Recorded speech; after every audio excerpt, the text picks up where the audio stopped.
and decrease, because some of our measures we want to decrease, but we did do a great job in HEN 1.0, and Iowa was leading the pack with HEN 1.0, and we want to continue with HEN 2.0 to do this.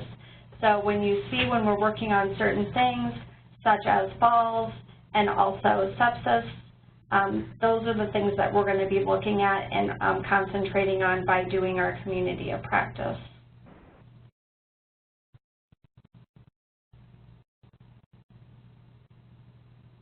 Okay, so after all this, I think we should have a little bit of winter fun, and here is a little video to hopefully get you laughing and lighten the mood.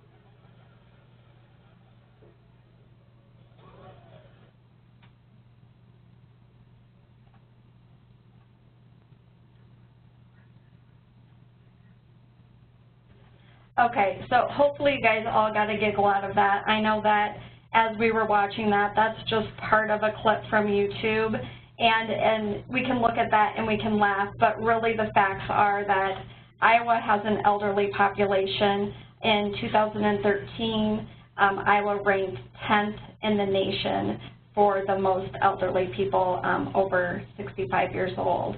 So it is a true fact that we do have a large elderly population, and with that does come some falling, actually more falling than the populations that don't have as many elderly people.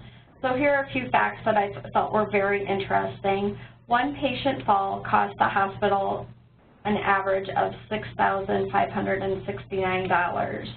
The average cost of a fall-related hospitalization, meaning that the elderly or somebody came into the hospital with a fall, is about $26,000. And then the hospital charges, or the total hospital charges in Iowa due to falls are $135 million per year. These numbers are quite astronomical, and when we look at working towards our HEN goals and towards our hospital goals on falls, we can make a large impact in these numbers and hopefully talk about savings. Did you know falling once doubles your risk of falling again? And when we talk about that, that could be inside the hospital or outside of the hospital. So if you think about this, if you're elderly and you fall once, then sometimes what that does is that makes the person feel like they are going to fall again, and it causes more problems.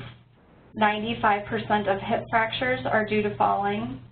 1 in every 3 adults over 65 fall each year. And if you think of your patient population in your hospital, what percentage of people are over 65? It's probably a large percent, especially in our rural hospitals. Every 20 minutes, an older adult dies from a fall-related injury. But the good news to all of this is that falls are preventable. So with the community of practice, we're going to go through a few things, but this is not just about us talking to you, but it's about everybody sharing. So I know that we have quite a few people. We have 21 people on the call today, which is incredible. So would anybody like to speak up and talk about maybe some falls that they've recently seen in their hospital that they thought could have been prevented?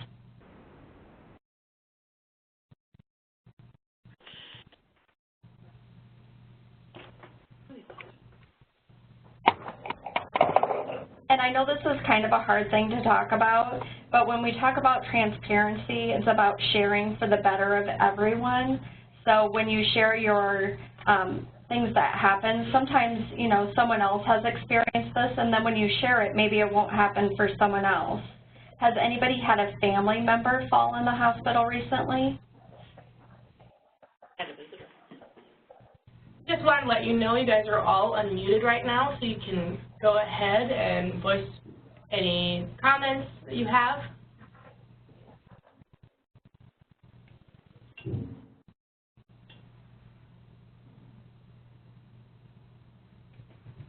Okay, and then I have one more question. How do you feel in your hospital, how do you feel about your falls prevention program?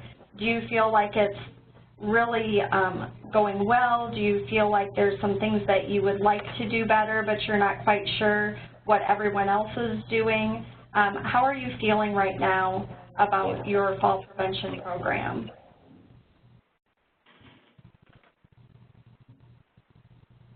This is Christy in Astorville, and we would like to, we have a fall prevention program in place, but we're kind of like you were saying, we just think that it could be better, and we're just not sure where to go. We're unmuted. We're looking at fall huddles, but haven't really got anything new implemented yet. Okay, great. Thank you for sharing that. And we will be going through, when you see the different things that we're going to go through here as far as how this community of practice is going to work, that is one thing that we will talk about. When you talk about your fall huddle, are you talking about a post-fall huddle, or are you talking about daily huddles on fall prevention? A post-fall huddle is what we're talking about currently. Okay. That's great. That's great information, and I know that when we look through information, a lot of people do the post-fall huddles, and then they go ahead and do the lean process to go back to find the root cause of the fall, and so that's a great one. Thanks for sharing, Christy. Does anybody else have any thoughts about their fall program or what they're kind of looking to improve? This is Barb from Fort Madison. I don't know. Can you hear me? Yes. Okay, I wasn't sure. I think we have a great fall prevention program. When I do our safety events, some of the concern is when we have some cognitively impaired patients, it is just really hard with our chair alarms. It seems like there's a delay, so we're always kind of getting in there just a little too late. And we've done a lot of one-on-one observation with them, but again, that's difficult with staffing. So I think for us, sometimes when we have that cognitive patient that just can't follow instructions and gets up frequently, it's really difficult for us, and I think our staff does great. It's just, it's hard to be there in a second. And that's very true, and I think everybody is very aware that falling is something that we have to watch out for, but when your staff's trying to do their best and then somebody that is in that situation and they do fall, everybody feels bad, but like you said, the alarm goes off and then someone's there within seconds, but it's already too late. That's kind of hard, and I think that we can really talk about some of this as we continue with our community of practice. Thanks for sharing, Barb. Anybody else have some things they'd like to share? Staff does great, but my God, you do. I like that video. Camera's watching.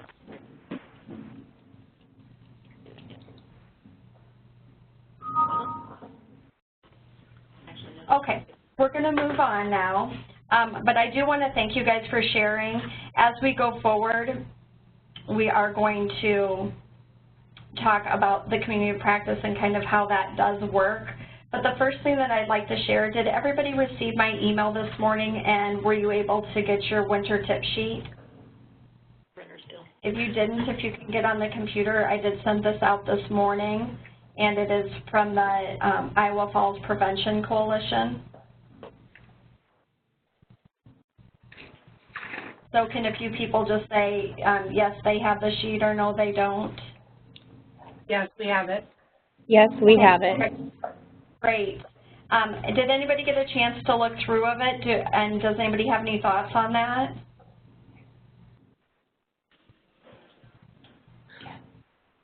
I know I just sent it out about 45 minutes ago.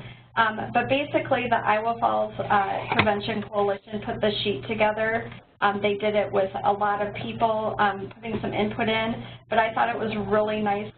Jennifer Nutt and myself are both part of this, and the sheet is just perfect, especially for our elderly population and then for winter. So I was thinking different times that you could use this sheet, and I have some thoughts on it, but I wondered if anybody else had any thoughts about how would you use this sheet? I think from our standpoint here at Mahaska Health, we probably try to incorporate in our discharge instructions for any patients who are at the higher risk for falls, and we may also include it in our outpatient clinic area as an educational opportunity. Yeah, I think we'll put it in our teaching folders or in all the rooms. Perfect.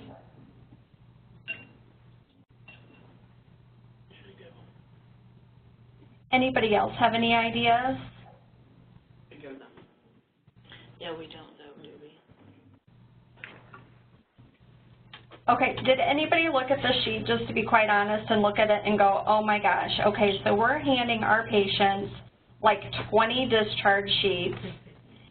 Some are on medication, some are on doctor's visits, some are on this, some are on that. But then to think that this patient would look at this and see all these words and they'd be like, are you kidding me? It may go in the vertical file. Does anybody kind of laugh and think that?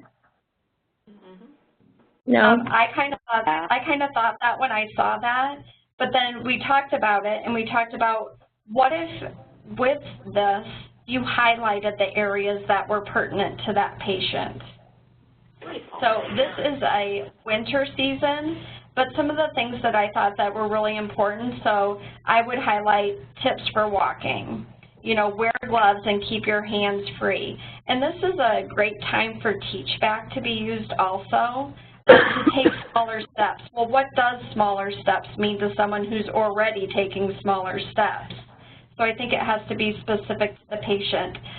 Something that I thought that was pretty cool on here that I never had ever heard of is carry a zip plastic bag in your pocket filled with kitty litter to spread out ahead of you if you're in your path, if the area looks icy. I mean, some of these little steps I think are very easy. It's not something hard, but when you're going through discharge planning with patients, if you just highlight the ones that they seem interested in, or maybe you could have them look at it and say, which of these things look like things that would help you?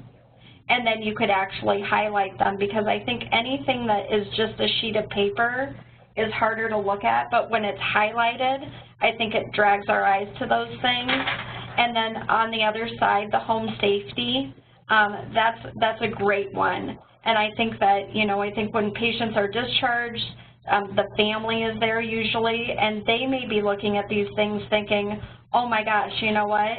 I don't have something, a mat next to the tub to step out when they're getting out. That would be very easy and inexpensive to do.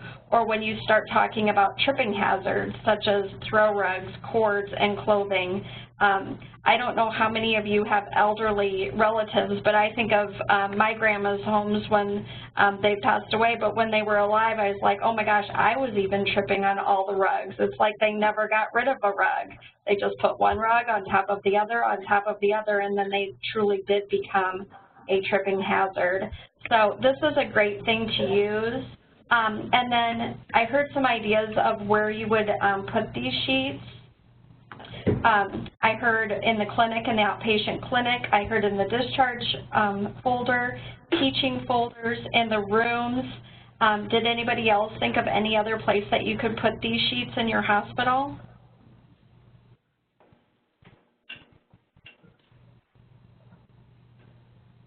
How about in your ER waiting rooms? I think that's a place sometimes that people are just sitting, they're kind of nervous, they're looking for something to read. That would be a great place. Or you could also have a little place where you could put them on the entry or exit of the hospital, so visitors. So this would be for the community, not just for the patient. And I think that would go to show, you know, you could put a sign above it that says, we care about everybody. Please take a look at these prevention tips for falling. I think that would go a long way. Would anybody else like to share anything about how they'd like to use this sheet? I do. And I know that this one is a winter season type of applications, but I think there are specific things for summer and there's specific things for fall and spring. So we could really change this up to show different ones. And I really look for great things to happen through the Iowa Falls Prevention Coalition, and we will be talking more about the things that they offer in future webinars.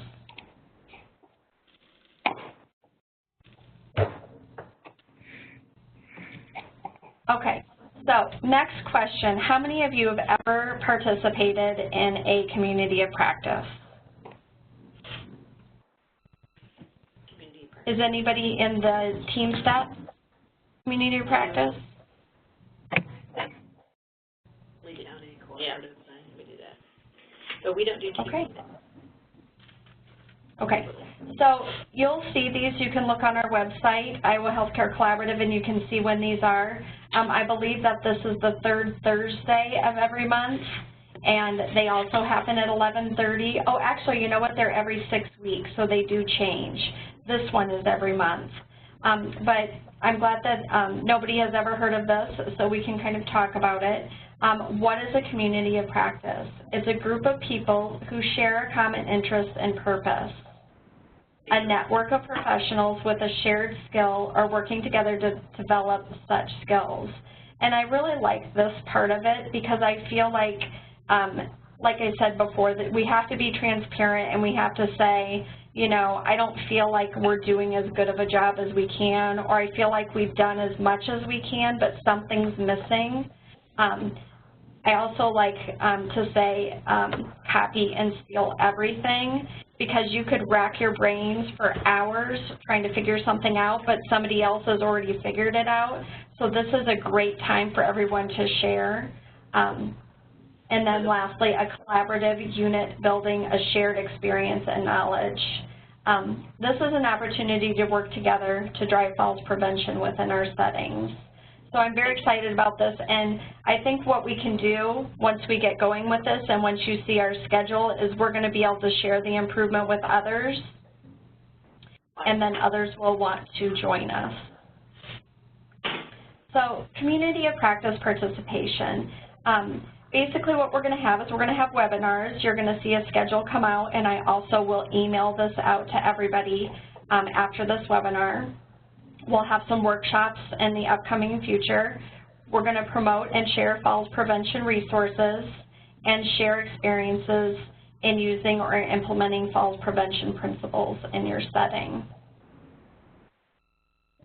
The structure, this is going to be a learning network. This is interactive. So as we get going and as we get more comfortable with each other, I'm hoping that everybody will be sharing, and sometimes it won't be me talking hardly at all. Maybe I'll bring up the subject and then the conversation, maybe I'm just going to use some names that were already said. Maybe Chrissy's going to say something, and then Barb is going to jump in and say, hey, Chrissy, you know, we do this, and then there'll be a shared communication there, and then people can collaborate together. We're going to have resources, both standard and Iowa customized, access to information of members and participants, and an education series events. Okay, so kind of like I said, we're going to have web events. These are content-focused, principle-based. It's going to be the lunch and learn format, 30 to 60 minutes. The majority of our webinars will be 30 minutes, but we do have some guest speakers that those will be 60 minutes. We will be recording all of these, and I will let you know where to find the recordings. And then also we're going to have some in-person meeting events. When we spoke about this, you know, during our events that we have for Iowa Healthcare Collaborative, a lot of people like to network during lunchtime, and sometimes we have vendors and different things going on. But what we thought that we could do, and we can kind of talk about this all together, is that we can have a meet and greet coffee at all of the events in the morning prior to start. So like 30 minutes before the event starts, we can all kind of pick an area and then put faces to names and have just some collaborative time there. We also plan to have a poster presentation at our Iowa Healthcare Collaborative Conference, which is August 16th of this year. So we have some work to do before that comes, but I think it will be wonderful, and I think everybody will wish they were part of it. So here's our schedule of events. You do not have to write all this down because I will be sending this out to everybody. Today is our kickoff webinar, so basically just an intro and an overview. February 16th, we have our virtual HEN learning community, which most of you will already be on. This is from 8 in the morning till 12. We will have a 30-minute segment during that, which will be, you know, similar to what we're talking about today, maybe with a few added pieces. And then March 9th, so you're going to see kind of a schedule here. So March 9th, we have our patient safety conference. That day we will have a meet and greet coffee. March 15th, we have a webinar on policies and procedures. And just by who's online, how many people, just you can say yay or nay, have a policy for falling? Yes. Yes. Yes. Yes. Okay, how about a procedure?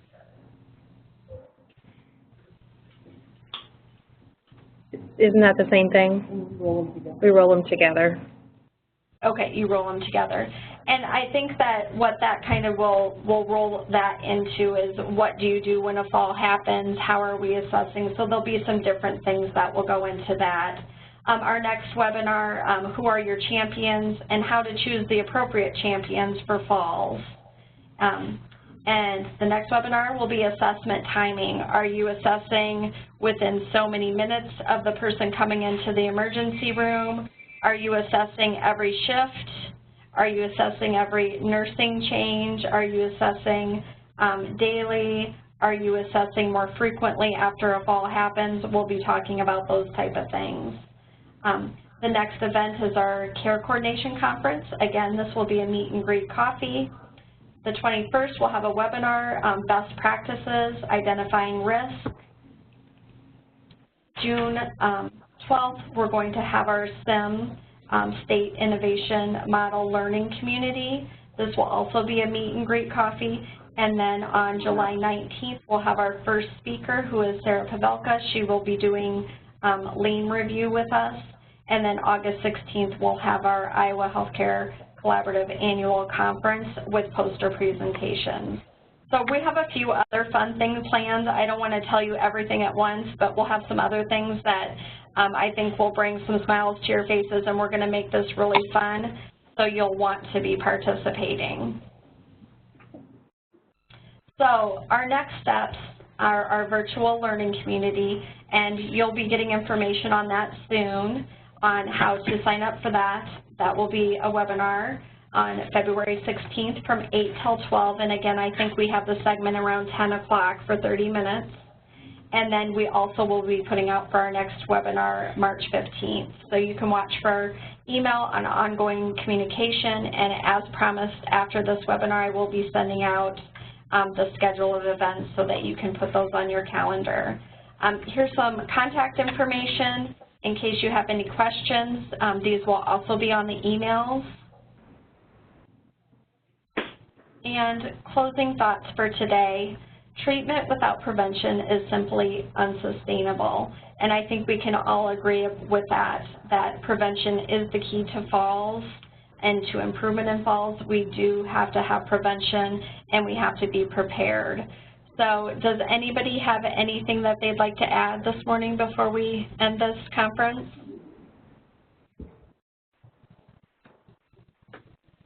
Okay, I want to thank everybody who participated and spoke up, and I think it'll be really good that you guys will know what the topics are upcoming, so then if you have certain things that you'd like to talk about. And the last thing that I would really like to add, if you have physical therapists or nurses or even any kind of nursing staff or nursing support that would like to be on these calls, I think it's important to share with everybody.